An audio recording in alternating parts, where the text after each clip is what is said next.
Hey guys! Tonight, we wake up to the sound of something between a catfight and a harp solo being tested on a chalkboard. The sun hasn't even stretched its rays over Delphi yet, but Apollo Golden Boy of Olympus, music god, light dispenser, and full-time attention seeker is already strumming his lute from the temple steps, like it's open mic night at Mount Olympus Cafe. You, being a mortal with ears, immediately regret sleeping within 100 miles of the place. The sound cuts through the morning mist like a flaming arrow dipped in honey and disappointment. It's not that Apollo's bad, he's technically flawless. That's the problem. Every note lands with a surgical precision, each string tuned to a pitch that makes birds drop from the sky in admiration or unconsciousness. It's like being serenaded by a celestial dental drill. And of course, today is not the day you brought earplugs made of beeswax. You meant to. You even saw them at the market, right between the fermented figs and the goat hair toothbrushes. But now you're just lying on a pile of straw in your rented stone hut, praying for a thunderstorm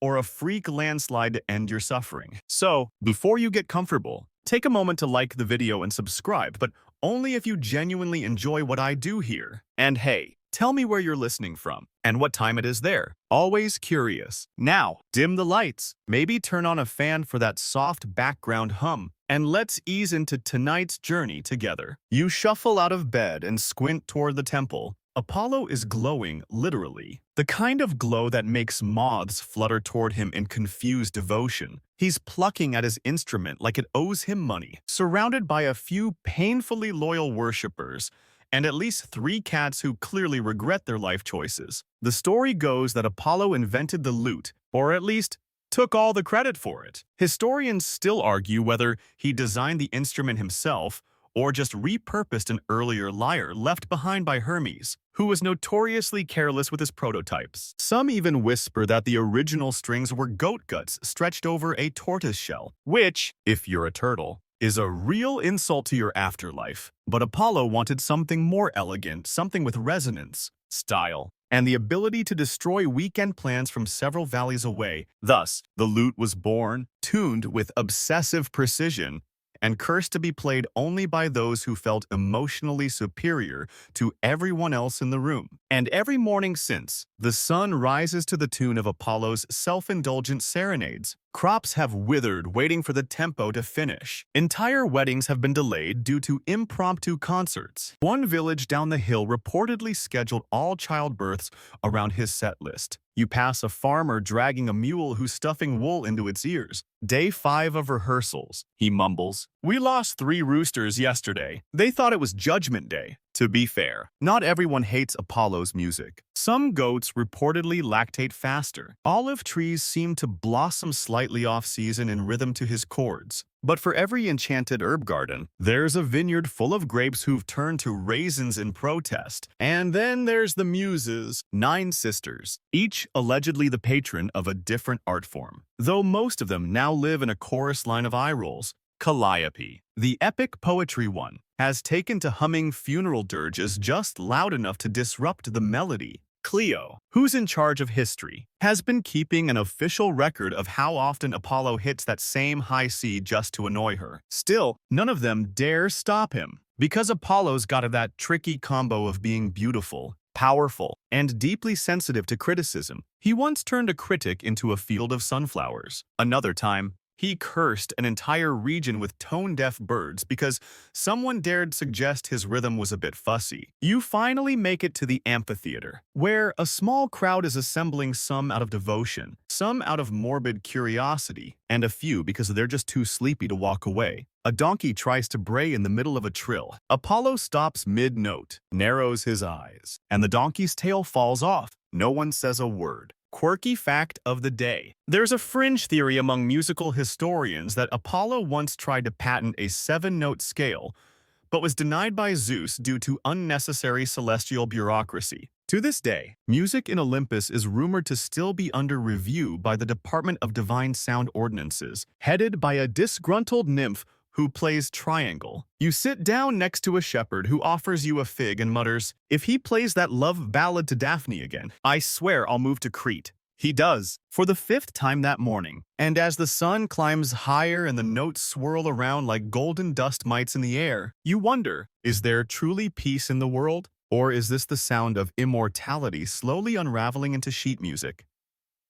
No one asked for. You try to slip away quietly, thinking maybe, just maybe, you can sneak past the temple and find a spot where Apollo's music doesn't echo off every stone like a smug ripple in a marble pond. But no, you take one step down the slope, and there it is again, a trill, a flourish, a slow, painfully intricate arpeggio that seems to follow you like a divine mosquito. The thing is, Apollo doesn't just play the lute, he unleashes it. And ever since he taught his sacred swans to harmonize, it's gotten worse. You didn't even know swans could harmonize. Neither did the swans. But now they warble in perfect thirds, gliding in formation across Lake Castalia, their necks bowed like mournful harp strings. It's equal parts impressive and unsettling. Back in the day, the lake was a haven of silence, a place where poets dipped their toes and stared into the distance, thinking deep, vague thoughts. Now, it's a concert venue. The reeds sway in rhythm, fish leap in time signatures. Even the frogs seem to croak in pentatonic scales. Though some suspect they're just trying to drown the swans out, you perch on a mossy rock near the edge of the water. A young priestess sits beside you, her hands over her ears. He's on his third encore. She sighs. The last one was just the sound of him tuning. Historians still argue whether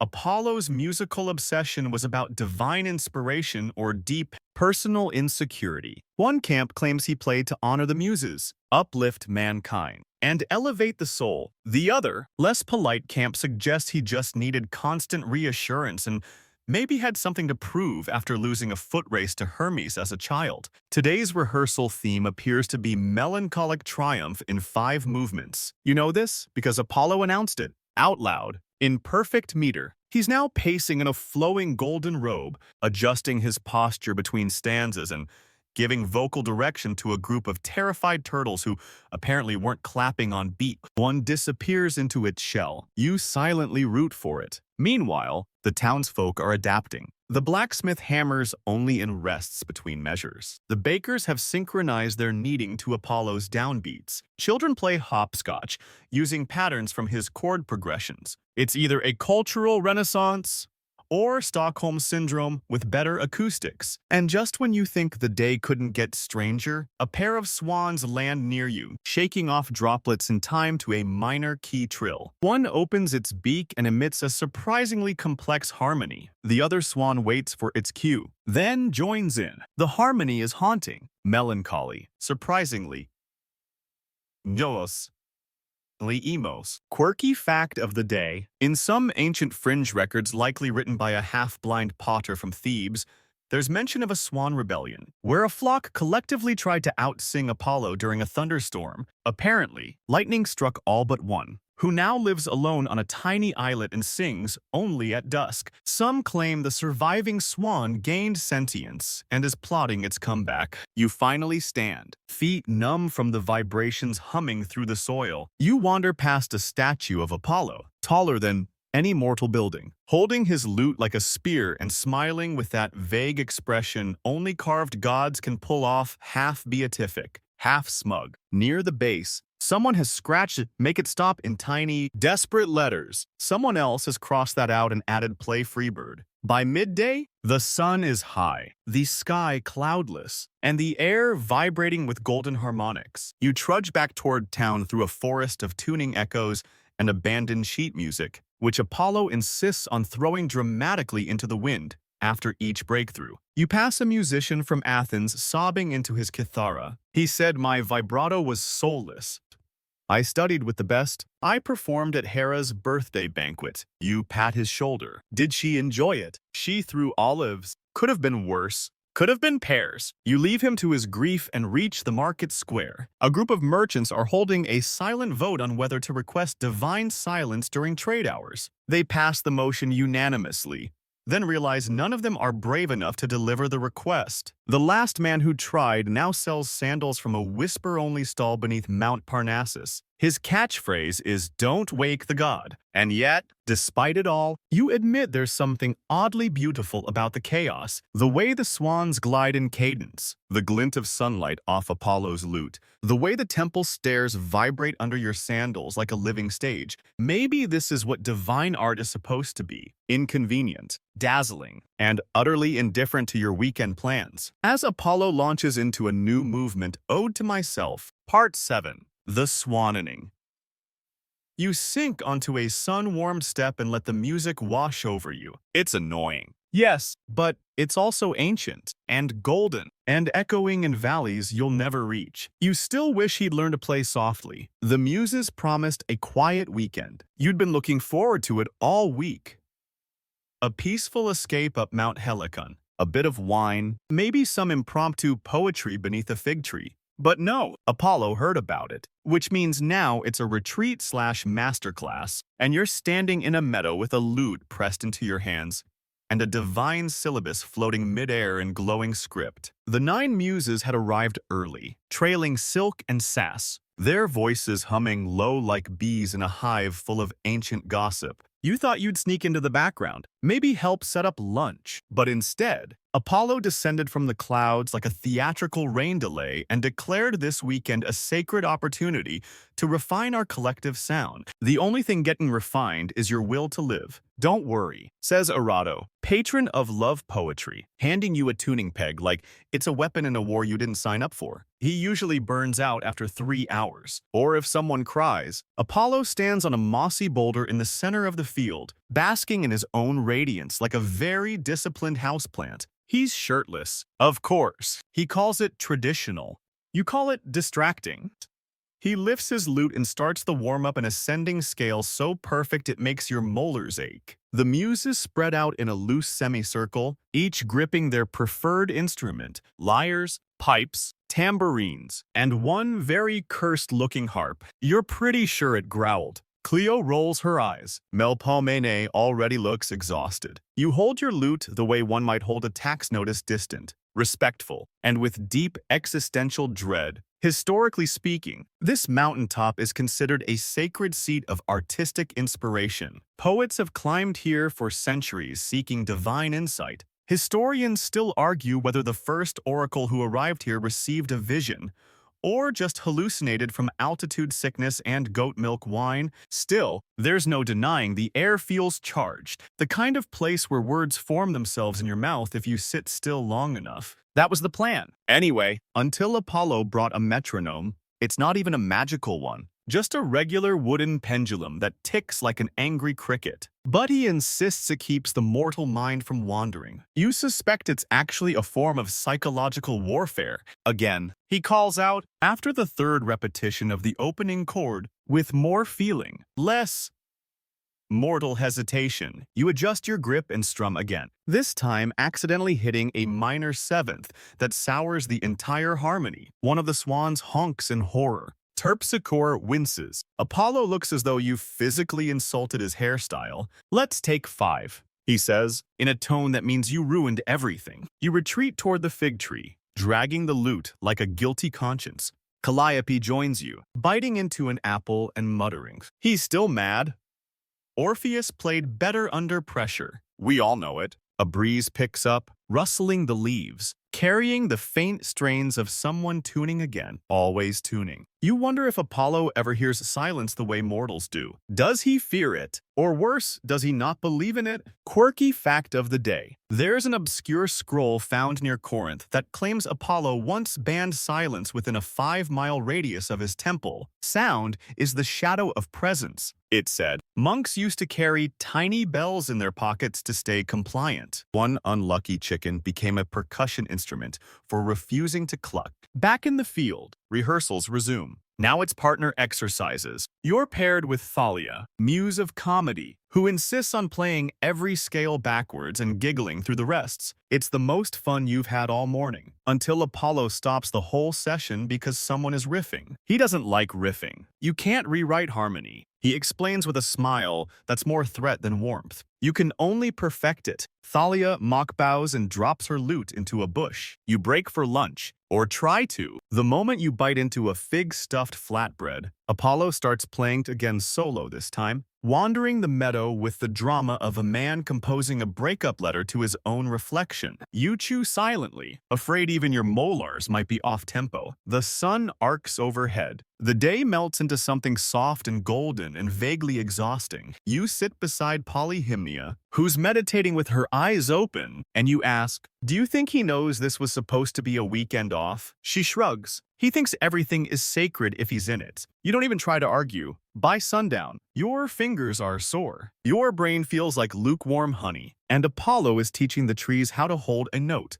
You hear him compliment an olive branch's natural vibrato. You decide that's enough mythological nonsense for one day and slip off toward the stream. Behind you, his music follows soft now, fading, the kind of lullaby that makes you think maybe, just maybe, he's not doing this to torment everyone. Maybe he just doesn't know how to be quiet. You wake up the next morning with grass in your hair, a lute string wrapped around your ankle, and the distinct feeling that you slept on a metaphor for artistic exhaustion. The meadow is silent, blissfully, miraculously silent. No divine trills, no swan duets, no haunted harp breathing in its sleep. You savor the stillness like it's olive oil pressed straight from the gods. You stretch, yawn, and wait. There it is, a single note, hanging in the air like a gnat with perfect pitch. You groan. He's already up. Apollo is perched on a cliff above camp, bathed in sunrise like a sponsored influencer. His lute rests across his lap. He plucks one crystalline note every 30 seconds. You want to scream, but instead you sip morning dew from a fig leaf and pretend it's wine. The others begin stirring. Terpsichore throws a blanket over her head. Cleo mutters something about writing him out of the timeline. Erato is braiding her hair into something that resembles a noose. Then he says it. Let's talk about perfect pitch. No. Yes, he continues, pacing dramatically now. Perfect pitch is both a gift and a curse. To hear the slightest error, to feel it is agony. He puts a hand to his heart, as if recalling a tragic accident involving a flat note and a misunderstood harmony. You wouldn't understand. You would. You really would. Because now he's going to demonstrate. He plucks a G, then a G sharp. Then he asks if you can hear the difference. You say yes. You lie. He nods solemnly. Historians still argue whether Apollo truly possessed perfect pitch or simply believed he did, with the sort of celestial confidence that makes people nod and back away slowly. Some say his pitch was flawless.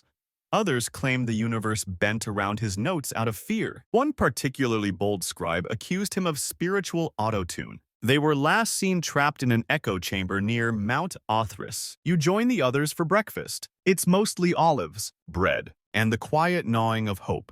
But there's a tension in the air now. You can feel it. The kind of tension that builds when a god gets bored of being admired and starts demanding participation. Today, Apollo declares, is pitch training day. You try to hide behind a bush. It doesn't work. He hands you a reed flute and asks you to play a B-flat. You panic. You play a sound that could charitably be called a key. He winces. Try again. With intention. You do. It's worse. The swans honk in sympathy. He smiles the smile of someone who's about to assign homework. Perfect pitch, he explains, requires surrender. Let go of doubt. Embrace only sound. You consider embracing only silence. The rest of the morning is a blur of call and response drills. Apollo plays a note. You repeat it. He raises an eyebrow. You sweat. At one point, Dionysus shows up drunk, shouts "Freebird," and disappears into the woods. And here's the quirky fact of the day. There was once a cult in Boeotia that believed Apollo's music could purify wine.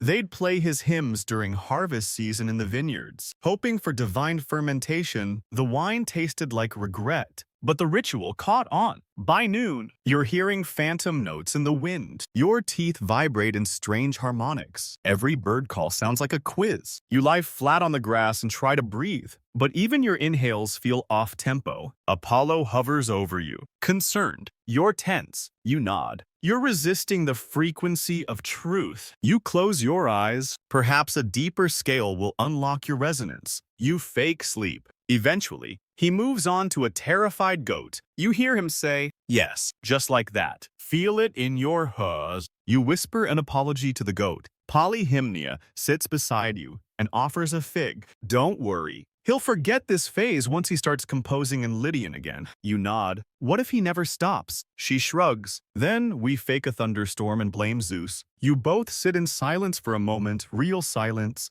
rare and soft. Then, in the distance, a chord change. Minor key. Dramatic. You brace for a new speech. But instead, Apollo sighs. No one hears the world like I do. You almost feel bad. Almost. But then he starts tuning again. You don't notice the satyr at first. He's just there one morning, sitting cross-legged by the stream, flute in hand, grinning like someone who has never once read a syllabus. His name is Marsyas, and you know he's going to be a problem the moment he starts improvising a jazzy little riff that sounds nothing like anything Apollo would approve of. It's good. Too good. You stop chewing your fig mid-bite. Across the glade, a few muses freeze, like deer catching wind of a divine predator. Even the frogs stop mid-croak, because there's only one rule.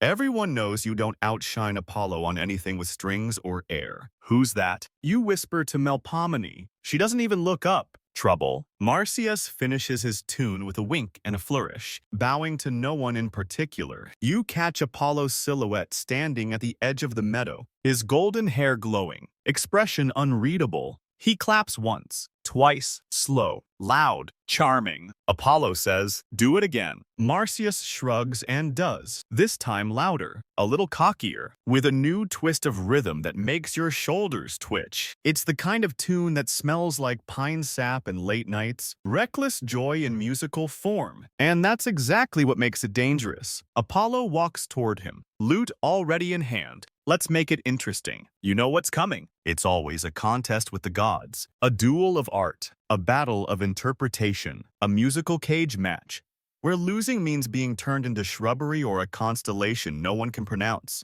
Historians still argue whether Marsyas challenged Apollo directly or if Apollo issued the challenge himself after feeling threatened. Some texts suggest Marsyas never meant to compete, he just played. Others claim he was a provocateur, a flute rebel stirring up anti-lute sentiment among the satyrs. Fringe scholars blame his goat feet, something about acoustic imbalance. But the contest is set. Word spreads faster than Dionysus can ruin a party. Dryads perch in trees. Nymphs gather in whispers. Even a few underworld shades drift up to see what all the noise is about. You try to leave, but Erato pulls you back. You're part of history now. Sit. The rules. Vague. Subjective. Divine. Each must play, and the audience will feel who wins. Classic god logic. Marsyas goes first. He plays the flute like he is the forest wild. Joyful. Deeply unbothered. His melody bends like branches in wind. It hums like insects in twilight. You feel your heartbeat slow, your breath soften, your limbs wanting to dance and sleep all at once. Then Apollo plays. The sun sharpens. The sky turns still. His lute sings like starlight dipped in fire. It's not joyful, it's flawless. Every note is a weapon of awe,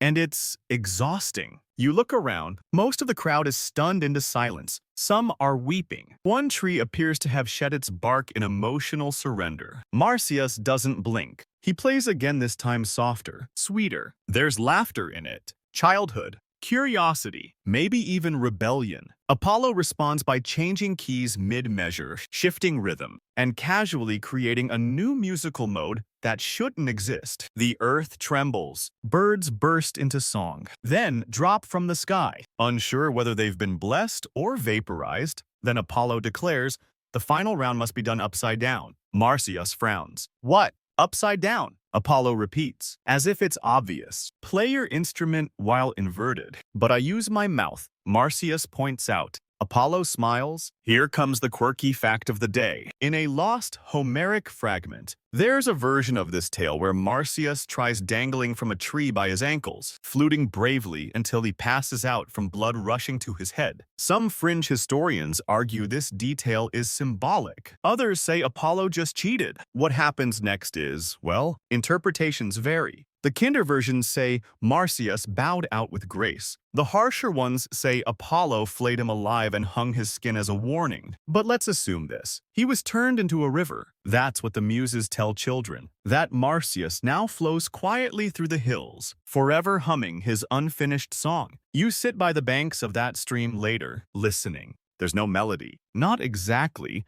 But the water gurgles in a rhythm that feels familiar, wild, joyful, unbothered. You wonder if Apollo ever comes here, if he hears the song and remembers, or if, like always, he just tunes it out. After the Marsyas incident capitalized in whispers and footnotes, Apollo gets twitchy, not outwardly. Of course, outwardly, he's still perfect. Immaculate hair, robe flowing like a sponsored ad for sunlight. But something shifts behind his golden eyes. The smile tightens. The scales get longer. The tempo gets faster. Suddenly, everyone is being invited to rehearse. Constantly. You, unfortunately, are now considered a promising mortal participant, which is Apollo speak. For, I've heard your rhythm, and I refuse to let you exist unsupervised. The rest of your week disappears into what he calls divine technique refinement. What it actually means is this: frogs on castanets, oak trees harmonizing, goats trembling under the pressure of tempo drills, and you, holding a lyre like a nervous offering, plucking out scales so repetitive you begin questioning the linearity of time. Feel the chord. Apollo says, be the chord. You try. You really do. But your fingers fumble, and your C-sharp warbles like a confused beetle. Apollo pauses mid-demonstration and stares at you. Then he smiles gently, dangerously, and says, let's start again, from the top. Every time you think you've escaped, he finds new instruments, wooden flutes, bronze rattles, something made of tortoiseshell and regret. At one point, he hands you 2 spoons and says, create something honest. You clack them together, accidentally start a rhythm, and a passing nymph begins weeping. Whether from joy or pain is unclear. Historians still argue whether Apollo's obsession with improvement was rooted in divine pride or a desperate need to control the unpredictable nature of sound. Some suggest he feared silence, not the absence of noise, but the absence of meaning. Others think he just had too much time and not enough hobbies. And here's today's quirky fringe detail. There are rare inscriptions found in Thessaly suggesting Apollo once tried to tune a mountain range by yelling scales at it for a month. Locals say the echo still occasionally replies in a minor. You're halfway through a mandatory duet with a traumatized satyr when Thalia sneaks up behind you and stage whispers, want out. Yes, yes, you do. She leads you through a thicket of laurels into a hidden grove where the Muses have staged a quiet rebellion. No instruments, no instruction, just wine, sun, and blessed silence.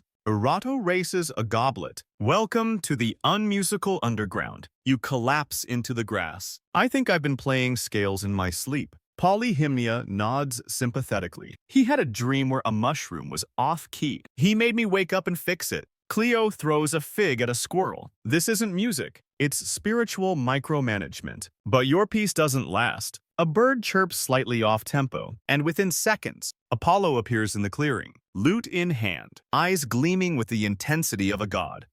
Who believes a jam session is a gift, not a punishment? Found you, he says, like your naughty children hiding from recess. He launches into a solo. The trees bend. The stream harmonizes. You cover your face with your hands and whisper, not again. Soon, the frogs are back. The goats resume percussion. Apollo insists a snail must sing its truth and begins composing a ballad for mollusk-based lament. It's called Shall We Dance? You cry a little. And just when you think he's done, he claps his hands. Ensemble time. You're paired with a tree stump. It still somehow plays better than you. By sunset, the glade is vibrating. Sound ripples through the soil. Bees hum in G major. The clouds above swirl into a vaguely treble clef shape. You sit in the middle of it all, dazed and hollowed out, wondering if this is what divine inspiration feels like or if you're just dehydrated. Apollo beams. We're improving. You nod. Weakly, there's no strength left to disagree.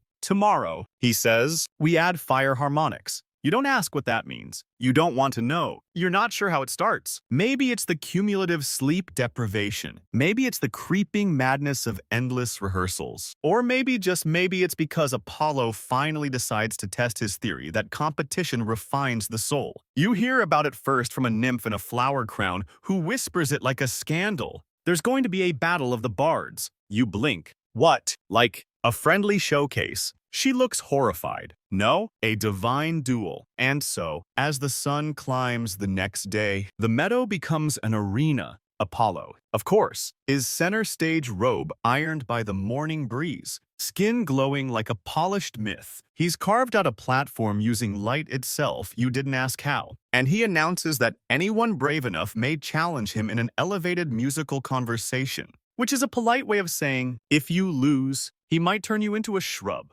Still, there are takers. Hermes shows up first, sliding in with a smirk and a lyre he probably stole from Apollo years ago. The crowd gasps. A few whispers, "Didn't they already fight once?" Others reply, "Yes, but that was over a cow." This is different. Hermes opens with a rhythmic, almost spoken word riff that sounds suspiciously like slam poetry. It's bold, chaotic. Apollo does not appreciate it. He responds with a sweeping melodic scale that could make statues weep if their ears weren't stone. Then Dionysus arrives. No lyre, no flute, just a tambourine and 6 goblets of wine. He plays something that barely qualifies as music, mostly banging and yelling feelings, while grapes rain from nowhere. Apollo looks nauseous. You're sitting on the sidelines, half dreading your name will be called. You try to hide behind a muse, but they part like sea foam under divine gaze. Apollo points at you. Your turn. Your soul leaves your body. You walk to the stage on automatic, lute in hand, palms sweating pure fear. He smiles. Impress me. You strum. It's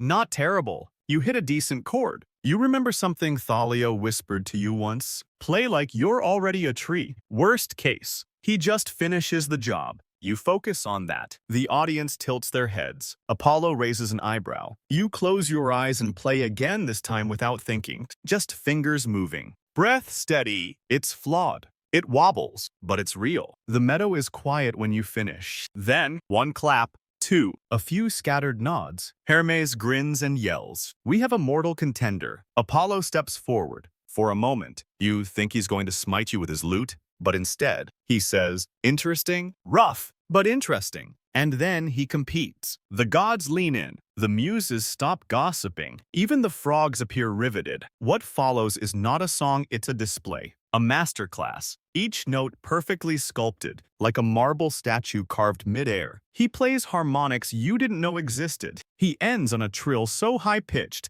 that only swans can hear it and they faint. You bow. You shake. You walk off stage. Someone hands you a fig. Another hands you a small wooden trophy labeled "Mortal Who Survived." Quirky fact of the day. There's an obscure myth from Delos that claims Apollo once challenged an entire village to a musical duel. The result: 3 people became rocks, 1 became a flute, and the rest formed a cult that still sings only in B minor. The duels go on. Hestia steps in with a chime solo. A mortal child plays a stick on a log and earns a tearful nod from Apollo. 1 goat refuses to participate and is blessed with eternal silence. Everyone envies the goat. And then the heckling begins. From the tree line, a voice rings out. Play Freebird. Hermes snorts. Dionysus roars with laughter. Apollo. He freezes. And that's when you realize this isn't about harmony anymore. It's about control. And someone just cracked his composure.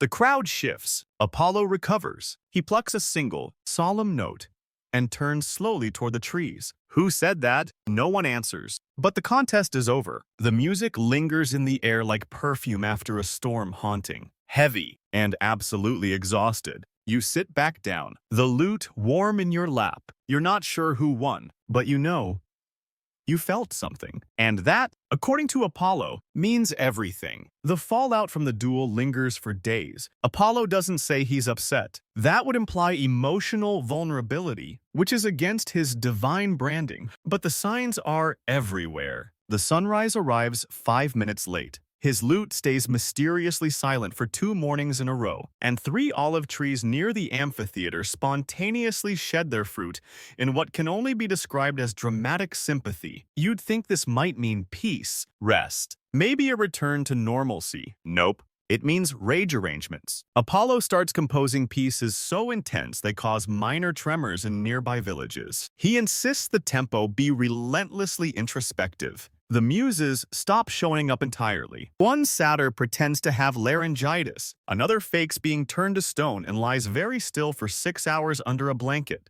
You, unfortunately, are still considered musically promising. You get the private rehearsals. Apollo doesn't even speak during them now. He just plays a note, looks at you meaningfully, and waits. You play the note back. He sighs like your existence is a personal betrayal. After the 3rd hour of this, you excuse yourself under the pretense of retrieving a tuning scroll. You don't come back. Instead, you wander into the abandoned amphitheater, where echoes from the contest still hover like burnt incense. You sit on a broken column and wonder if any of this is about music anymore. Then you hear it. Crack! Someone snapped a lyre. You follow the sound to find Dionysus sitting on a rock, holding the broken instrument like a dead pet. He made me rehearse for 6 hours. He slurs, I don't even like music. I like noise. And goats. Not necessarily in that order. He hurls the lyre into a bush. You applaud. Later, you pass Hermes, who is trying to teach a group of disgruntled nymphs how to lip-sync convincingly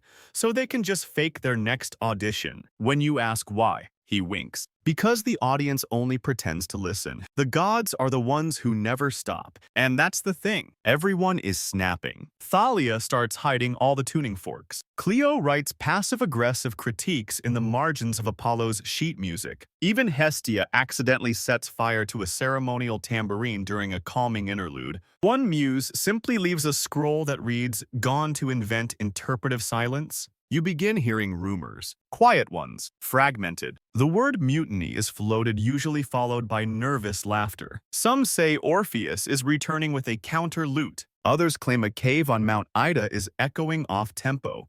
And Apollo's too proud to admit it bothers him. Quirky fact of the day. A strange cult in Lesbos believed musical instruments had souls. They'd retire broken ones by floating them out to sea on tiny rafts, usually with snacks. Historians still argue if this was ritual, performance art, or just island boredom. One afternoon, Apollo hosts what he calls a constructive feedback circle. It lasts 13 minutes before a tambourine is thrown into a volcano. You're not sure who threw it, but you salute them internally. You're starting to see what no one says out loud. When gods compete, mortals fray. Music, it turns out, is only divine when it stops trying to be perfect. That night, you gather around a campfire with the remaining sane attendees. You all play wrong, on purpose. Dissonant chords, clashing harmonies, uneven rhythms. It's terrible. It's wonderful. You laugh so hard you snort wine through your nose. And then someone starts singing something soft,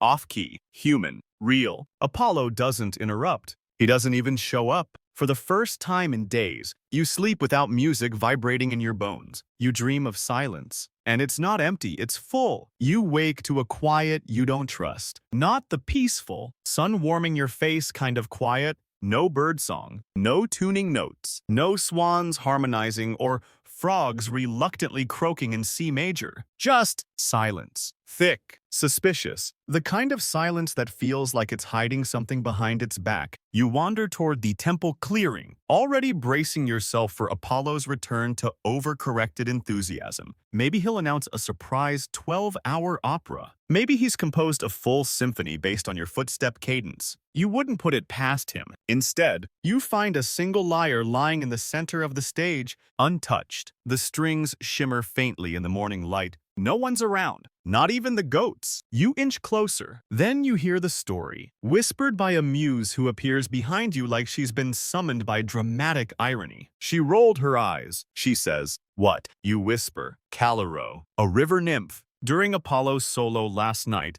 you blink. That's it. That's all it took. Apparently, she didn't even say anything. Just one subtle roll, barely perceptible. But Apollo saw, and being a god with the emotional fragility of a theater kid who wasn't cast as the lead, he froze. mid-riff, stared directly at her, didn't say a word. Next thing anyone knew, Calero was a tree. More specifically, a laurel tree, same as Daphne. You ask, the muse nods. Same genus, slightly more ornamental. Historians still argue whether Apollo's transformations are spontaneous curses or carefully curated metaphors. Some scholars say he uses them to immortalize moments of rejection. Others suggest he just has a pattern of reacting badly to subtle criticism. You walk past the new tree, still glowing faintly with nymph energy. Someone's draped a silk scarf over her lowest branch in tribute. A squirrel clutches a fig near the trunk and looks nervously musical. This isn't an isolated incident. Soon you hear of a cicada who whistled off-key, now a pebble.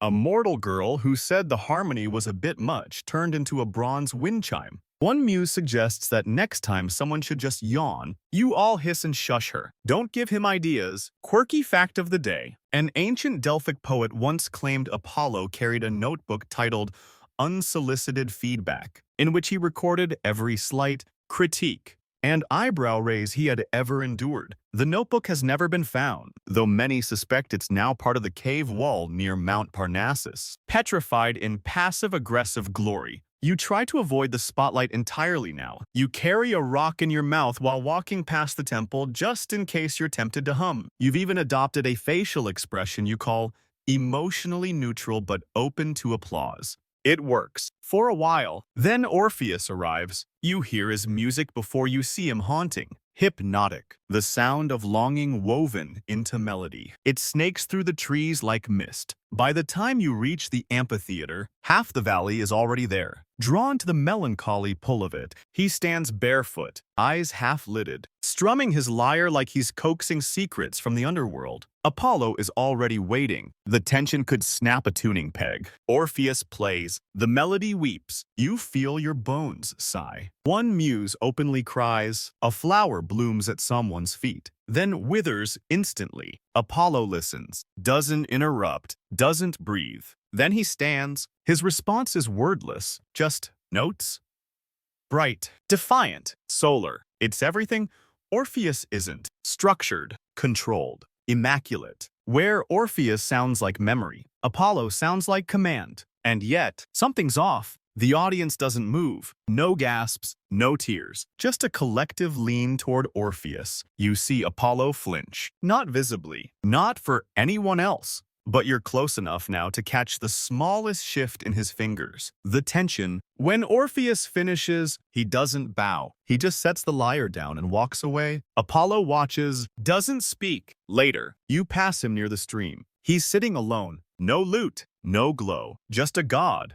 And the sound of water that doesn't care whether it's being conducted. You sit beside him, uncertain. He says nothing. And for the first time since this whole musical odyssey began, he doesn't hum. You both just sit, together, in silence. Silence becomes a theme, not imposed, not punished, just present. It seeps in around the corners of Apollo's temple like dew. The rehearsals stop. The jam sessions vanish. Even the swans take a day off, gliding across Lake Castalia with their beaks shut tight in what you suspect is a coordinated act of swan solidarity. No one speaks about what happened with Orpheus. No one has to. You walk through the woods and hear leaves rustling. Just leaves. No harmonized rustling. No flute-accompanied breezes. Just good old-fashioned plant movement. It's unsettling, like you've lost a layer of static you didn't know was always playing in the background. At first, you think Apollo's sulking, but then you realize he's listening. He stands on the temple steps each morning, not strumming, not humming, just staring out across the valley, like he's waiting for something ancient and soundless to speak back. And that's when the echoes start. Not metaphorical ones, real echoes, from nowhere. You first hear it when you drop your fig basket in the marketplace. A single fig bounces on stone. Bop. Then a delay. Bop bop. But you didn't move. Later, two muses are heard practicing a soft chorus in the old amphitheater. When they stop, the music doesn't. It continues twisted, warped, delayed slightly, but clearly the same notes. And no one else is around. It escalates. Call and response becomes response and call. Laughter echoes back before it's even finished. You speak, and something else speaks with you. You gather with the others under the moonlight, whispering theories. Maybe it's a leftover resonance from Apollo's performances. Maybe the valley has become saturated with melody and is now releasing it on its own schedule. Like leftover thunder trapped in the rocks, Clio suggests a more dramatic theory. Maybe the music is tired of waiting. Apollo says nothing, but you notice he stops sleeping inside the temple. Instead, he camps beside the amphitheater, alone, lyre untouched. Then the first cult appears. They call themselves the Resonant Ones. Pale robes, eyes wide with musical mania. They claim the echoes are divine messages, and if you stand still long enough, the valley will assign you a harmony. They offer frequency alignment consultations in exchange for olives. One morning, they chant for 3 hours straight. Their echo returns.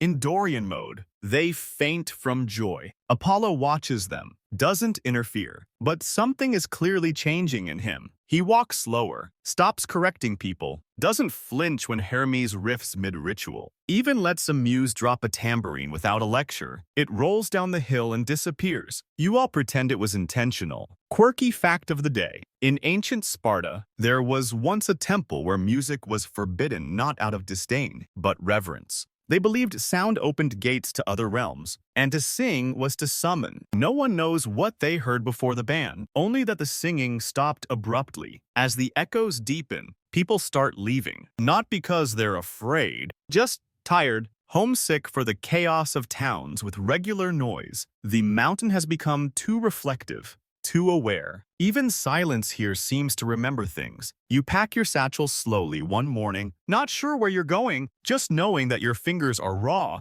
and your dreams are made of reverberations. Apollo appears as you're leaving. He doesn't stop you. He simply says, "It never ends." Does it? You ask. The music. He shakes his head. The wanting. You nod. Because now you understand. All this time, Apollo didn't play for admiration, not really. He played to reach something, a perfect note that would fix the flaw, fill the silence, end the echo inside him. But you also know the truth now. There is no final chord, only vibrations, only echoes, only everything we try to hold still through sound. You don't go far, just down the mountain, to a village that smells like roasted onions and damp earth, where nobody has perfect pitch, and the only music comes from wind chimes made of cracked pottery. You sleep under thatched roofs, eat olives without metaphor, and for a while, you forget the sound of godhood, but the echoes follow. One night, you hum to yourself while gutting a fish, and the fish hums back, or maybe the wind does. Either way, you leave the fish unfinished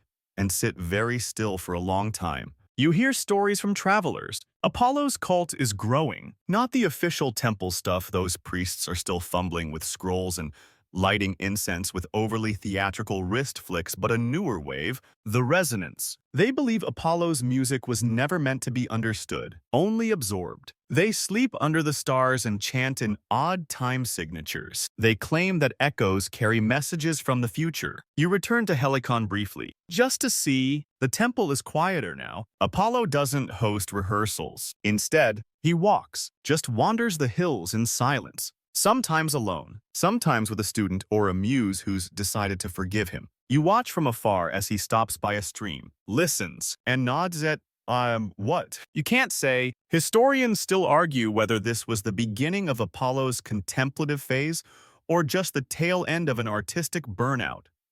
So profound it created a new myth cycle. Some say this period marked the shift from performance to worship. Others think he simply ran out of metaphors. But you know what really changed things? The caves. Someone, probably a resonant with too much time and not enough supervision, discovers that the echo chambers in Mount Cytheron produce delayed harmonics not played by any source. They call them the curse choruses. You hike up to see for yourself. The cave is simple, stone, damp, echo-prone. You step inside, say your name, nothing. Then you try again, this time with melody, just a phrase, something you remember from those early Apollo drills. This time, the cave answers, not immediately, not predictably, but something in the stone throws your voice back in layers. Your name, bent into chords, familiar, foreign, a harmony you didn't write, but somehow recognize. You leave a fig on the cave floor and don't look back. That night, you write music for the first time, not because anyone asked, Not because a god might frown if you didn't, but because the silence finally feels like yours. The next morning, a stranger in a blue robe finds you. Says they heard your cave harmony and have been following the pattern ever since. Says the valley has changed. Says the echoes aren't just sounds anymore. They're memories. You almost laugh. Almost. But then they say something else. The laurel tree by the temple. It's humming. You hike back. The others are already there. Muses, satyrs, mortals, one deeply skeptical goat. They stand in a circle around the laurel, swaying slightly. It is humming, not loudly, not beautifully, just softly, repeatedly, a single note, like a heartbeat. No one touches it. No one speaks, because everyone knows Kalira is still in there, and maybe, just maybe, she's singing now, not out of punishment, but as proof that silence never really wins. It just rests between phrases. Quirky fact of the day. Some fringe scholars believe that music doesn't originate from instruments at all, but from memory. That we don't compose so much as remember. And maybe that's why echoes exist to remind us of what was played once, long ago, and never fully left. Later, you catch Apollo sitting beneath her branches, head bowed, his lute beside him, untouched. You sit next to him. He doesn't look up, just says, she never even said anything. And you reply, she didn't have to. The humming continues. It's not perfect, but it's real. The silence treaty begins with a fig leaf and a sigh. Hestia, goddess of the hearth, master of peacekeeping, and everyone's favorite walking emotional support blanket finally intervenes. She doesn't make a speech. She doesn't smite or scold. She just shows up one morning with fresh bread and quietly says, it might be time for a quiet weekend. Apollo blinks. What do you mean? She hands him a scroll. On it, a treaty of rhythmic cessation. A proposal signed by muses, mortals, nymphs, and one goat hoofprint. It reads, henceforth, the valley shall enjoy 1 weekend of silence per lunar cycle. No rehearsals, no scales, no divine solos, just quiet.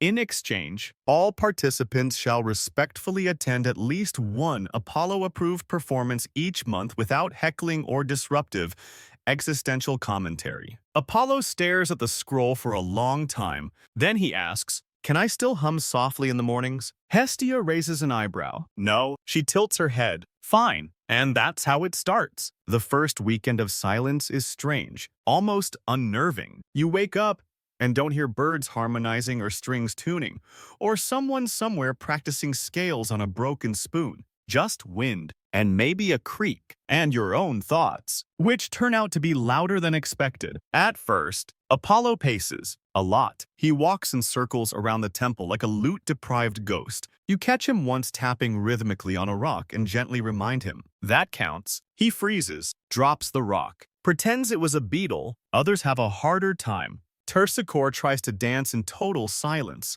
trips over a fern, and blames the oppressive weight of stillness. Cleo writes furious historical commentary titled, The Day the Music Stopped, a Crisis of Creative Integrity. One of the satyrs starts whisper singing to himself and is gently buried in fig leaves until he calms down. But something starts to shift. Without the pressure to perform, the valley slows down. Meals get longer. Conversations deeper. One muse, usually too busy conducting divine soundscapes, spends 2 whole hours watching a snail cross a log and declares it the most moving experience of the month. You begin to notice things. The way fig sap smells when the sun warms it, the sound of your own heartbeat in the stillness, the creak of trees not trying to be dramatic. Apollo doesn't speak much during the first silence cycle, but you spot him more often just walking, watching, sometimes standing beside the laurel tree, listening. Some say he's trying to hear if it's still humming. Some say he's trying to understand why. Quirky fact of the day. Ancient temple records from Delos describe stillness rites,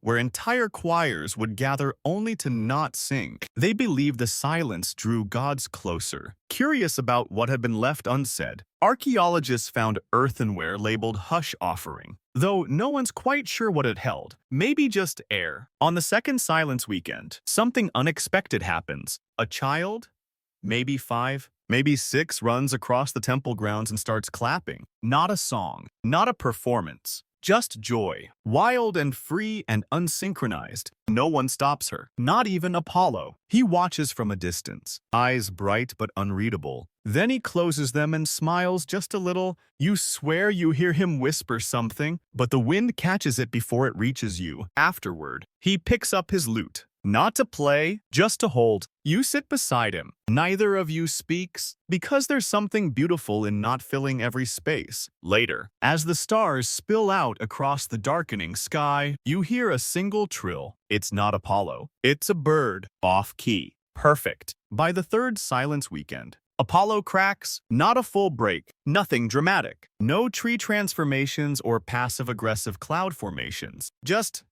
jazz. It starts with a simple chord. Then a pause, then another. Not quite matching the first, he's sitting alone beneath a fig tree, lute in hand, wearing what can only be described as slightly rumpled optimism. You're passing by with a basket of olives when you hear it twang. Pause. Twang, twang, like a conversation with itself, except one side keeps changing its mind. Are you improvising? You ask cautiously. He grins without looking up. Trying, you almost drop your basket. Apollo, god of precision, rehearsal, and emotionally weaponized harmonics is trying to jam. And not just any jam. This is full-blown meandering, rule-bending, slightly out-of-tempo jazz. Thought I'd explore dissonance, he says. You hate dissonance. I've been wrong before. You sit beside him, cautiously impressed. Does it have a name? He shrugs. I call it lamentin' mostly fit, but not if I don't feel like it.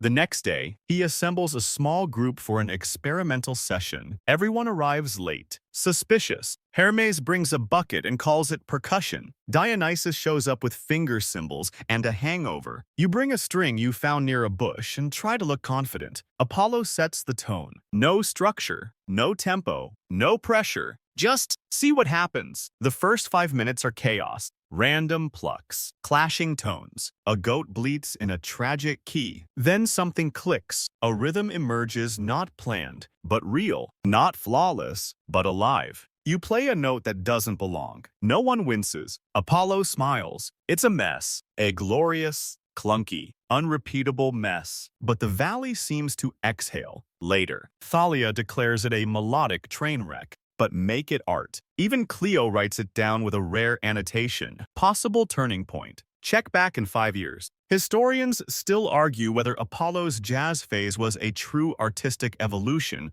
or just a nervous breakdown in 54 time. Fringe scholars point to a mysterious amphora found near Thebes labeled "The Day the Rhythm Died and Got Better." Others claim the amphora just held olives and had bad handwriting, but to those who were there, it felt sacred. Not because it was divine, but because it wasn't. That night, you sit by the fire, your fingers sore from improv and your soul oddly full. Do you think it'll last? Someone asks. You shrug. Depends on the key. The next morning, Apollo composes a new piece. He calls it Improvisation 1. Please don't write this down. It's weird, off balance. It makes a muse snort halfway through. He keeps playing anyway. And when he finishes, he doesn't ask for feedback. He just says, that was fun. No applause. No transformations. Just fun. Quirky fact of the day. One ancient myth claims there's a secret island where the gods go when they need to make mistakes. A place of imperfect echoes, cracked instruments, and songs that never resolve. It's called Eulalia, though no map will admit to it. Some say jazz was born there by accident. During a wine-fueled argument over whether silence counts as a rest, Apollo never mentions Eulalia. But you see the way his fingers hover now less like a weapon, more like a question. He no longer plays at the valley. He plays with it. The invitation arrives on a fig leaf. Not metaphorically, it's literally written meticulously on a dried fig leaf, inked in gold, folded into the shape of a treble clef, and hand-delivered by a very serious pigeon wearing a laurel wreath. You unfold it, half expecting a pun, but no, it's formal, polished. A single sentence. Final performance at Delphi. Attendance encouraged. Bring an open ear. You don't hesitate. By sunset, the valley buzzes. The amphitheater is lit by fireflies, not torches. Swans line the lake like polite ushers. Even the frogs seem unusually attentive. You find a seat close to the front. Surrounded by familiar faces, Hermes wears sunglasses carved from obsidian. Dionysus passes around what he calls ambrosia popcorn. Thalia holds a sign that says, "Play something we can dance to." Apollo steps onto the stage. No robe, no glow, just a man with a lute and silence draped over his shoulders like a second skin. He doesn't speak, he just nods. Then he begins. The first chord is soft, deliberate, yes, but not polished. It warbles, it breathes. It sounds like hesitation and hope braided together. You feel the whole valley lean in. He plays for a long time, maybe minutes, maybe hours. Time loosens. The piece has no name, no structure. It's not quite sad, not quite joyful. It rises in places, cracks in others. At one point, a note cuts too sharp and he laughs. You realize he's playing the valley itself. Every string is a tree, a nymph, a memory. Every pause is a story he no longer needs to tell. At one point, he plucks a harmony that echoes back from the mountain. Not the usual kind of echo, but something older, rounder, like the valley answering for real this time. Historians still debate what happened during that concert. Some say the music rewrote the soil, that afterward, olives grew in perfect triads and goats walked with better posture. Others claim it was a hallucination brought on by high-altitude cheese. But those who were there remember it differently. They remember the tree. Near the end, Apollo walks across the stage and lays his lute at the base of the laurel. Calero hums. Not a full song. Not a performance. Just one note low. True. Steady. A heartbeat in the wood. The amphitheater holds its breath. Then Apollo speaks. Just 3 words. I hear you. And nothing else. Quirky fact of the day. One obscure tablet found near Delphi contains a phrase believed to reference this moment. It reads, "The god who stopped singing taught the valley to remember." Scholars still argue what it means. Some say it's poetic. Some say it's literal. A few whisper that Apollo never played again. But you know what you saw? After the performance, no one claps, no one shouts. They just sit together, listening to what lingers. You stay long after the crowd disperses. The night cools. The stars blink softly. Apollo's lute rests untouched beneath the laurel, and the mountain hums like it's cradling a song you've only just begun to understand. You begin the final trek home beneath a sky still humming with faint vibrations of divine jam sessions. The mountain slopes recede behind you, and you trace a path through valleys steeped in the residue of celestial echoes. Each step feels heavy with memory. Every gust of wind whispers remnants of Apollo's once fiery chords, and the soft murmur of the laurel's heart. You carry the sound of that final performance with you, a sound that has woven itself into the fabric of your being, like a secret refrain. Only, along the winding trail, the landscape shifts, the rugged peaks give way to gently rolling hills, and the chaotic symphony of the divine gradually softens into a contemplative murmur. You pass weathered stone markers etched by ancient travelers. One marker, chipped and nearly forgotten, tells of a time when the earth itself was believed to be music incarnate. A reminder that humanity has long equated nature with the divine note. Historians still argue whether these inscriptions were literal invitations to listen to nature or symbolic of a more profound metaphysical communion. A subtle irony lingers. The same earth you now walk has sheltered both timeless echo and the record of mortal tunes lost to oblivion. Every now and then, your gaze drifts upward, catching the shimmer of a lingering note, an auditory mirage that leaves you pondering if silence ever truly reigned, or if it was merely a pause in an eternal melody. You recall the notorious cultural lore, a fringe tidbit passed down from remote Aegean hamlets, where some claim the slightest off-key hum was a secret message from a satyr who once roamed these lands. Such quirkiness, mixed with the weight of myth, becomes both a beacon and a burden. Your journey through the valley is punctuated by moments of brief, unexpected musicality. a bird's chirp that mimics a high-hitting note from Apollo's improvisations, the soft rustle of leaves conjuring a familiar cadence, even a babbling brook that sings in minor intervals. Each sound blends with the last, forming an ambient counterpoint that reminds you that music is everywhere, even in absence, as if the mountains themselves continue to play just for you. Apollo's influence remains indelible. You notice small markers on your journey, a stone left with a crude carving of a lute, a fragment of an old scroll fluttering by in the gentle wind, a withered fig branch that still bears traces of its once vibrant green. They are relics of divine interventions and reminders that even in silence, echoes of creativity resonate. You realize that, in a strange way, Apollo has taught everyone, mortal or divine, that perfection lies not in relentless performance, but in the acceptance of imperfection and silence. Historians still argue whether his journey from cacophony to quiet was a calculated act of redemption or a desperate retreat into introspection. Regardless, it has altered the landscape of myth and mortal memory alike. As you press on, the terrain becomes less defined, and your footsteps slow down. The chaotic refrains of the past fade into gentle whispers. It is here, in these quiet, untroubled moments, that you discover the true legacy of divine music. It is not the perfection of sound, but the space between the notes. That space is where longing and solace meet, a fragile balance that holds the world together. You pass a solitary olive tree, twisted and ancient, its leaves trembling with a sound like a lover's murmur. You lean against its trunk, letting the cool shade and soft, rhythmic breathing of nature enfold you. In that moment, it is impossible not to wonder, was Apollo's final performance an end, a beginning, or merely one interlude in an endless score? The question lingers like a note held at the edge of silence, unresolved yet comforting. Your journey home is both a retreat and a return. You realize that the echoes of divine music, all its brilliance and discord, have permanently changed the way you hear the world. Every sound now carries the potential for transcendence, every silence a promise of renewal. And as you walk into the embrace of twilight, you know that the music of gods and mortals is never truly over.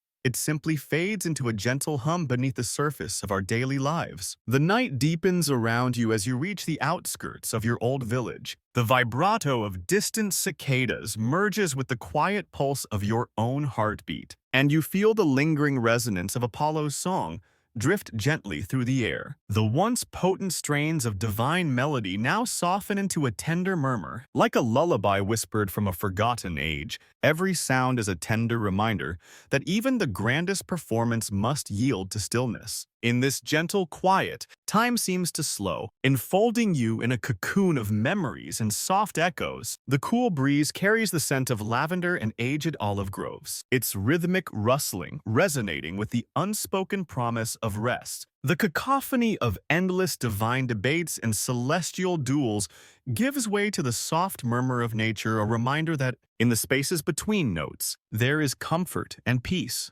You close your eyes briefly, feeling the calm that follows a storm of sound, as if the universe itself is drawing a slow, measured breath. In that quiet moment, you understand that every echo, every discord, and every silence is part of a harmonious whole, nurturing you into a peaceful slumber. Here, the divine performance and the mundane intermingle, offering solace like a well-worn blanket on a cool night. Let the quiet carry you. Let your mind drift as the last strains fade, and embrace the tender promise of dreams.